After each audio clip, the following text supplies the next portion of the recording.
लोगों को टीवी पे, चैनल पे, वीडियो में क्यों जगह दे रहे हो? जो एक धर्म की बात है, आपको पता है धर्म की जब बात आएगी तो कोई भी व्यक्ति नहीं इस बात को वो करेगा।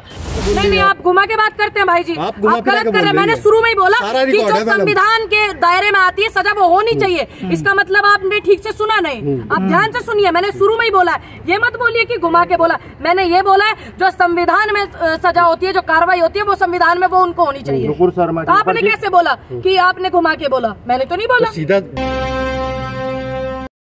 अगर किसी ने कोई गलत किया है, चाहे वो फातिमा है, चाहे वो पूनम है, चाहे वो रेशमा है, चाहे वो रश्मि है, अगर गलत किया है संविधान के अकॉर्डिंग जो सजा मिलनी चाहिए वो मिलनी चाहिए, चाहे कोई भी व्यक्ति है।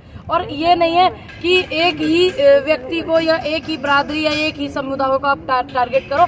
गलत तो गलत, चाहे वो किसी भी धर्म से हो, किसी भी बरादरी से हो। एक बात बताइए, जो संविधान में है उसमें है तो चलना चाहिए, अगर नहीं है तो अपनी मर्जी के मालिक हो रहे हैं ना। देश में सरकार ही अपनी मर्जी की मालिक हो रही है। जो एक तरीके से सजा दी जाती है, हमारे यहाँ पे कोर्ट है, ठीक है, कोर्ट में सुनवाई होती है और तब जाकर के सजा होती थी। हमने तो यही देखा आज तक। बाकी अब नए स्टाइल में, नए अंदाज में सजा दी जा रही है, अभी नए अंदाज में दी जा रही है। सरकार है किसी भी उससे, अब देखिए एक व्यक्ति है वो गुनहगार हो सकता है, उसकी माँ नहीं हो सकती ना, उसका पिता नहीं हो सकता, उसके छोटे बच्चे नहीं हो सकते। जो गुनहगार है उसको सजा दो, उसको उम्र कैद करो, उसको जेल में बंद करो, उसको कुछ भी करो, है ना। तो एक कोर्ट जो थी, फिर इसका मतलब कोर्ट बड़ी नहीं है। हमने तो यही सुना कि कोर्ट सबसे बड़ा माना जाता है, तो इसका मतलब मुख्यमंत्री बड़े हैं, कोर्ट बड़ी नहीं है। और बाकी अगर ये सजा देना कोर्ट के अनुसार के सही है तो देनी चाहिए, चाहे मैं भी क्यों ना हो। मैंने तो शुरू में ही बोला, आपने सुना नहीं? मैंने ठीक से शुरू में। ठीक है, आप नुपुर शर्मा के बारे में क्या कहेंगे? मैं यही बोलूंगी, देखो एक सत्ताधारी पार्टी की प्रवक्ता की वजह से हमारे देश को और हमारे देश के लोगों को जो बातें झेलनी पड़ी, और हमारे जो देश के प्रोडक्ट हैं वो अरब की कंट्रियों में जो बैन हुए हैं, उन्होंने बैन कर दिए हैं, ये हमारे देश का नुकसान है। इसमें एक प्रवक्ता का या एक पार्टी का किसी का नुकसान नहीं है, ये हमारे देश का नुकसान है। और किसी भी, मानिए अगर आने वाले समय में कोई मेरे सनातन धर्म के खिलाफ कोई कुछ बोलेगा तो मुझे भी तो बुरा लगेगा ना। अगर कोई सिख धर्म के खिलाफ कोई बोलेगा तो सिख धर्म को भी बुरा लगेगा। किसी भी धर्म के खिलाफ या उनके धर्म गुरु या उनके नबी या उनके गुरुदेव नानक देव या कोई भी व्यक्ति ऐसे जो हमारे धर्म गुरु होते हैं उनके खिलाफ कोई बोलेगा तो बुरा तो लगने वाली बात है ही। दूसरी बात, ऐसे मेन बात ये नहीं कि उनने बोल क्या दिया और हमें क्या एक्शन करना चाहिए, हम क्या उन पर टिप्पणी कर रहे हैं। मेन बात ये है कि इससे हमारे देश की जो शांति है वो भंग हुई है, ठीक। और दूसरी बात, ये शांति भंग ना हो उसके लिए हमें क्या करना चाहिए, हमारी सरकार को क्या करना चाहिए। अभी सरकार ही तो कर सकती है सब कुछ, मैं मुख्यमंत्री नहीं हूँ जो मैं कुछ करूंगी। तो सरकार को इस पर कड़ी कार्रवाई करनी चाहिए।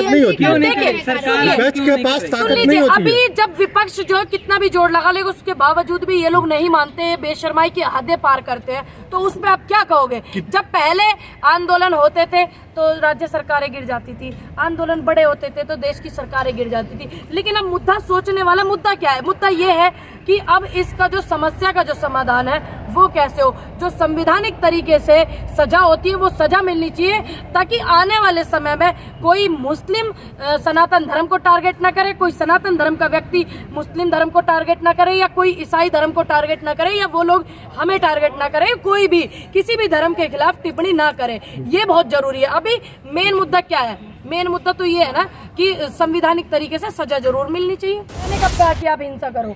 मैं तो बिल्कुल भी हिंसा को बढ़ावा नहीं देती। अपने हक के लिए, लोकतंत्र देश में आप है तो आप प्रदर्शन कर सकते हैं, ये आपको भी पता है। लेकिन मैंने तो कभी ये नहीं बोला कि आप हिंसा को बढ़ावा दो। हिंसा होना उससे हमारे देश का ही नुकसान है, हमारा नुकसान, आपका अपना नुकसान, आम जनता का नुकसान है। किसी बड़े नेता का नुकसान नहीं, किसी पार्टी का नुकसान नहीं, सरकार का नुकसान नहीं। देखिए अगर माफी मांगी है अच्छी बात है, देर आए दुरुस्त आए, माफी मांगी ये अच्छी बात है। अगर हमसे गलती होती है, हमसे भी गलतियां हुई हैं तो हमने भी माफी मांगी है। लेकिन आने वाले समय में सबसे पहले आप सत्ताधारी पार्टी को देखिए ना, सबसे पहले जब बैठ करके इनके प्रवक्ता धर्म के खिलाफ डिबेट करते थे, है ना, और ये जो दासने वाले उस पर इतना धर्म के खिलाफ वो किया गया, या और भी जो इधर से किया गया, तो ये नहीं करना चाहिए। आप ऐसे लोगों को टीवी पे, चैनल पे, वीडियो में क्यों जगह दे रहे हो? जो एक धर्म की बात है, आपको पता है धर्म की जब बात आएगी तो कोई भी व्यक्ति नहीं इस बात को वो करेगा, तो फिर ये हिंसा का रूप ना ले ले। मेन चीज है, अच्छी बात है नुपुर शर्मा जी ने माफी मांगी है तो उनको माफ कर देना चाहिए। अभी एक महिला ने गलती की, माफी मांग ली, ठीक, लेकिन बहुत सारे लोग मैं देख रही हूँ उसमें जो है सपोर्ट नहीं कर रहे हैं। लेकिन रतन लाल एक ट्वीट कर दे तो वो जेल चला जाए, लेकिन नुपुर शर्मा, देखिए वही मैं बोलने वाली हूँ, लेकिन माफी मांग ली ये अच्छी बात है, लेकिन एक ये ट्वीट भी मैंने रीट्वीट भी किया हुआ है, एक व्यक्ति है रतन लाल जिनकी आप बात कर रहे हैं, वो उसमें उस बात में रतन लाल जी वाली में और नुपुर शर्मा वाली में मुझे कोई खास फर्क नजर नहीं आया, वही तो मैं बोल रही हूँ। तो फिर यहाँ फर्क क्यों? मैंने तो इस बात को ट्वीट करके भी कहा मैंने कि भाई इस रतन लाल जी जो है उनमें और इनमें क्यों फर्क है। आप दोनों की बातें जो है उनकी दोनों की बातें आप देखिए, एक व्यक्ति बिरादरी को टारगेट करता है या एक नॉर्मल ट्वीट भी करता है, तो आपने उनको जेल कर दिया, इनको क्यों नहीं करा? मैंने तो बोली इस चीज को, तो बिल्कुल अभी बोला संविधानिक नहीं, आप घुमा के बात करते हैं भाई जी, आप गलत कर रहे हैं। मैंने शुरू में ही बोला कि जो संविधान के दायरे में आती है सजा वो होनी चाहिए, इसका मतलब आपने ठीक से सुना नहीं, आप ध्यान से सुनिए, मैंने शुरू में ही बोला, ये मत बोलिए कि घुमा के बोला, मैंने ये बोला है जो संविधान में सजा होती है, जो कार्रवाई होती है वो संविधान में वो उनको होनी चाहिए। तो आपने कैसे बोला कि आपने घुमा के बोला? मैंने तो नहीं बोला सीधा। अब ये तो नई बात है, एक तो सॉरी बोल दो, एक माफी मांग लो, एक सपोर्ट कर दो, एक ये नई बात। एक तरफ तुम उन्हें वो देने प्रोटेक्शन करने लग जाओ, एक तरफ तुम उनको पार्टी से निकाल दो। यूँ समझ में सिस्टम नहीं आ रहा, सीधी बात करनी चाहिए ना। आपको जब पता है ये इतनी एक व्यक्ति ने एक बिरादरी को वो क्या कर दिया, एक ट्वीट क्या कर दिया उसको जेल, एक व्यक्ति ने किसी के लिए 2 शब्द बोल दिया उसको जेल, है ना। तो यही बहुत सारी चीज है। अभी क्या करें, मैं अगर पार्टी में हूँ तो मैं भी तो सही बात को कहूंगी ना, और मैं जब सत्ताधारी पार्टी में नहीं हूँ, मेरी सरकार नहीं है, तो मैं क्या बोलूं? मैं सिर्फ अपील कर सकती हूँ देश के प्रधानमंत्री से, मैं अपील कर सकती हूँ गृह मंत्री से कि देश में शांति बहुत जरूरी है। तो इसलिए जो आहत हुए हैं, जिनका मन दुखी हुआ है, सॉरी मांगने से काम नहीं चल रहा, तो आप संवैधानिक तरीके से जो कार्रवाई है वो कर दीजिए।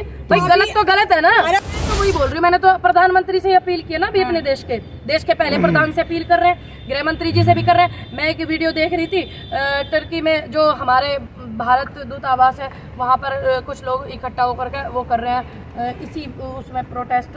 तो इस चीज़ को आप ज़्यादा क्यों बढ़ावा दे रहे हो? आप सरकार में हो, आपका काम है देश में शांति, आपका काम है दूसरे देशों में हमारे प्रति जो सम्मान है वो बना रहना चाहिए। सरकार का भी काम है, हमारा भी काम है कि हमारे देश का सम्मान बना रहनी चाहिए। क्यों जगह जगह हमारे देश की वो कराना चाह रहे हो? तो आप इस मैटर को ख़त्म करो, जो कानूनी कार्रवाई है वो कानूनी कार्रवाई करके। देखिए सुनिए, ये ऐसा नहीं है। मैं आज ही एक वीडियो देख रही थी, मैं मीडिया पे क्या मैं बोलूँ, कुछ देश जो हैं हमारे ठंडे मौसम वाले हैं, कुछ हमारे गर्म वाले हैं। तो सऊदी जो है वो गर्म देश है, तो वहाँ पर हमारे यहाँ पे तो ऐसा है भाई लड़की 18 साल तक वो होती है, तो उस ज़माने में ऐसा नहीं था।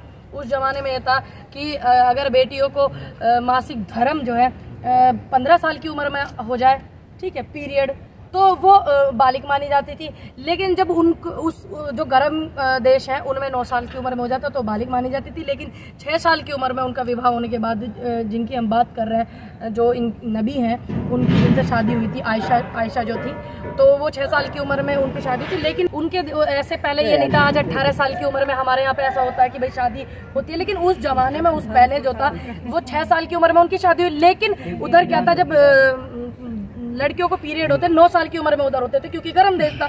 तो उनकी माता जी ने ही उनके गोना, हमारे यहाँ तो गोना बोलते हैं, मुझे नहीं पता उनके यहाँ पे क्या बोलते हैं, तो वो उनको खुद ही बोला कि अब इनका गोना करके ले जाइए। तो उनके धर्म में या उस जमाने में जो चीजें थी, और जब लड़की जो है बालिग मानी जाती थी, तो उस पर मैं क्या कहूँ, आप बताइए। ये तो आपको भी पता है अगर आपने पढ़ा हो तो, कि पहले यही सिस्टम था। लेकिन मैंने ये नहीं बोला यार, आप घुमा के क्यों बोलती है मेरी बहन, क्या बोलते हैं? मैंने कब कहा कि नुपुर शर्मा ने ये बोला? नुपुर शर्मा का जो बयान है वो देखिए, मैंने ये नहीं बोला आपको, मैंने ये बोला है कि अगर उनके यहाँ पे बालिग है, उनके यहाँ शादी करना है, तो उसमें हमें टिप्पणी क्यों करनी?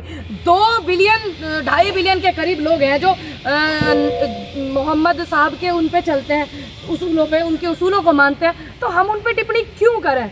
जो चीज हो गई, जो चीज उनके उसमें सही थी, ठीक है। जो एक व्यक्ति 53 साल की उम्र के व्यक्ति अगर किसी से शादी कर रहे हैं, उनको इतना लोग मानते हैं, तो उनकी नज़रों में वो सही है। और आज भी वो अपने अपने धर्म के लोगों के लिए सही है। आज भी लोग उनकी इतनी चीजें मानते हैं, उनके असूलों पर चलते हैं, तो हमें क्या अधिकार कि हम उनके धर्म के या उनके नबी के खिलाफ कुछ भी टिप्पणी करें, गलत करें। मैं सनातन धर्म से हूँ, तो अगर मेरे धर्म के खिलाफ कोई बोलेगा या मेरे धर्म गुरुओं के खिलाफ कोई बोलेगा तो मुझे नहीं खराब लगेगा, बिल्कुल लगेगा। मैं सबसे पहले आके बोलूंगी। मैंने कब बोला कि आप फांसी पे लटका दो? इस तरीके की आवाज मैंने तो शुरू में ये बोला, मैंने तो यही बोला कि जो संवैधानिक तरीके से सजा होती है आप वो कीजिए, क्योंकि वो जरूरी है। मान लीजिए कल को कोई सनातन धर्म के लिए बोलने लग जाए, मान लीजिए कल को कोई सिख धर्म के लिए बोलने लग जाए, मान लीजिए कोई बौद्ध धर्म ईसाई धर्म के लिए बोलने लग जाए, तो फिर इससे क्या होगा? क्या इसका परिणाम क्या होगा? इसका परिणाम ये होगा कि देश में हिंसा होगी, और हिंसा किसी भी चीज का समाधान नहीं है। आप ये मेरी बात समझिए। दूसरी बात, हमारे यहाँ पे सिर्फ यही मुद्दे रह गए। आप क्यों ऐसे लोगों को अपने टीवी फेम पे, मैं उन लोगों को बोलूंगी, जगह देते हैं जो धर्म के खिलाफ बोलते हैं या ऐसी चीजों के खिलाफ बोलते हैं जिससे देश में हिंसा हो, जिनसे देश में हिंसा हो, जिन बयानों से उन चैनलों को अपने कैमरे पे उनको जगह ही नहीं देनी चाहिए। कि कितने मुद्दे हमारे देश में इन्होंने पहले मौका दिया, सत्ताधारी पार्टी को मौका दिया, फिर जिन्होंने बयानबाजी की फिर उनको जेड सुरक्षाएं दी गई, ठीक, फिर तो इन चीजों से ही चीजें बढ़ गई हैं, और अब परिणाम आज आपके सामने है। डिबेट ये लोग हिंदू मुस्लिम पे करते हैं बैठ करके, क्यों करते हैं? मैं तो सभी को बोलूंगी, हिंदू मुस्लिम पे जो डिबेट करते हैं, क्या आपको बेरोजगारी पे डिबेट की इन्होंने? कितनी बार डिबेट की इनकी तरफ से? क्या इन्होंने किसान आंदोलन पे डिबेट की? किसान इतना अभी देखे नहीं, एक बेटी को एक बाप कंधे पे उठा करके ले जा रहा है, मरी हुई बेटी को, उसको एम्बुलेंस स्ट्रेचर भी नहीं मिला, उस पे डिबेट की इन्होंने। एक हाथरस कांड इतना बड़ा हुआ था हमारे उत्तर प्रदेश में, पूरे दिखाने के लिए, पूरे देश के लिए आईना था वो, क्या उस पर डिबेट की थी इन्होंने? बताइए आप की उस पे? उन्नाव वाली बेटी को मार दिया गया था, मनीषा वाल्मीकि पे डिबेट की इन्होंने? नहीं की। तो क्या हमारे देश में यही डिबेट रह गई? बच्चों को पीटते हुए, बच्चों को पीटा, ये तो क्या बोलते हैं, ना इंसाफी है। बच्चों को नहीं पीट सकते आप। बाकी अगर कोई भी चीज है, मेरा तो एक मानना है, अगर मुझे किसी से कोई तकलीफ होगी तो मैं इस देश की बेटी हूँ, मैं इस देश के कानून को पहले वो करूंगी। मैं, मेरे लिए जो हक है, मैं इस देश में पैदा होने पर मुझे जो अधिकार मिलते हैं, बेशक मैं सत्ताधारी पार्टी से नहीं हूं, मैं विपक्ष पार्टी से हूं, लेकिन मेरा फिर भी यह कर्तव्य बनता है कि मैं सबसे पहले कानून का इस्तेमाल।